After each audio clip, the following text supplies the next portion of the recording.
आज के सत्संग का विषय है व्यक्ति को, प्रत्येक मनुष्य को अपने जो है चिंतन के साथ बोलना चाहिए, स्वयं के अनुभव से।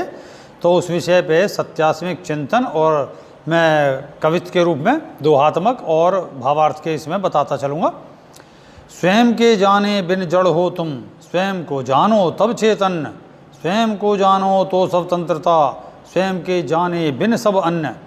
रटा हुआ मत बोलो, रटी हुई ना बोलो बातें, रटे हुए संबंध ना अपने, आत्म अनुभव सब सच्चे नाते। दुख तभी होता है हमको जब हम रिश्ते लेते हैं ओढ़, तभी लेन देन की इच्छा होती, अपेक्षा लेती उपेक्षा मोड़। मैं जानने पर मैं मिटता और हो जाता अहं का नाश, मैं बन जाता हम विस्तारी, हम समस्त स्वयं में है विश्वास। काम अब निष्काम है, काम अब निष्काम है, विकार सब सुकार, जो होता सब स्वयं है, आत्मानंद सभी स्वीकार। तो भक्तों, यहाँ इसका अर्थ क्या है कि हे मनुष्य, जब भी कोई तुमसे पूछता है या कोई बात कहता है, तभी तुम्हारे मुख से यही रटा रटाया निकलता है कि मैं ये हूँ, मैं ये हूँ, मैं ये करता हूँ। जबकि ये जो मैं की अनुभूति है वो केवल तुम्हें तुम्हारे माता पिता या बंधुओं ने अपनी ही तरह बिना अपने को जाने, यानी मैं स्वयं में कौन हूँ ये सब बिना सब कुछ जाने, बस अपनी ही तरीके का एक ज्ञान के रूप में तुम्हें रटा दी है। अचानक जरा सा कुछ अच्छा या बुरा लगा तो मैंने किया, और जरा सा बुरा लगा मतलब अच्छा लगा तो मैंने किया, और जरा सा बुरा लगा तो मैं नहीं जानता ये कैसे हो गया, ये किसने कर दिया, ये मुझे पता नहीं कौन है, ये सब कहे बच निकलते हो। संसार के सभी कार्य और सुखों को भोगना तो चाहते हो, परंतु पता नहीं कि कैसे और कब होंगे। तब किसी गुरु पंडित आदि से पूछते फिरते हो कि मेरा काम कब होगा। अरे जब तू इस काम करने का और उसके परिणाम को ही नहीं जानता, तब हो तू है क्या। अजी मैंने तो बहुत प्रयास करे, परंतु जाने क्यों नहीं। मेरा विवाह मेरी पसंद की मर्जी के बाद भी नहीं हो रहा, मेरी मर्जी के बिना नहीं हो, मेरी मर्जी के बिना भी हो गया, और इसके बाद भी नहीं हो पा रहा। मैंने खूब प्रयत्न कर लिए, फिर भी संतान नहीं प्राप्त हो रही। डॉक्टर कहते हैं सब ठीक है, फिर भी क्यों नहीं संतान की सुख की प्राप्ति हो रही। ऐसे ही अनगिनत प्रश्नों के उत्तर आपको यानी मैं को कहने वाले मनुष्य को पता नहीं है। आखिर क्यों? क्योंकि आपको सच्चे मैं का भान यानी आत्मानुभव से ज्ञान प्राप्त नहीं है। यूँ इस कच्चे मैं के व्यर्थ अहंकार को त्यागो और गुरु के दिए ध्यान ज्ञान की विधि को करते हुए अपने को ही ध्यान और अपने को ही पाने का प्रयास करो, दूसरे को नहीं।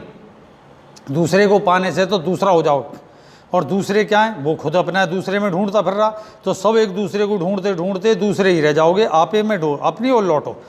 जो सत्यास्मी का वाक्य है, अपनी ओर लौटो, दूसरे की ओर नहीं, या वेदों की ओर लौटो नहीं, अपने ओर लौटो।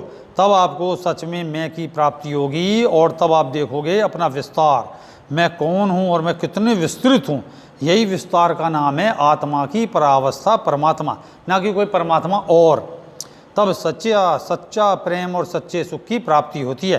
तो भक्तों, विषय यहाँ पे ये है कि जब भी, जैसे कि आपने कही कि आत्मा की परावस्था क्या है, परमात्मा, तो ऐसे है जैसे एक होता है मैं और मेरे भाई बंधु सब मिला के, तो सब मिला के हुआ हमारा एक परिवार। परिवार से समाज, समाज से मतलब जाति समाज, और फिर जैसे शहर प्रदेश, ऐसा होते हुए एक देश।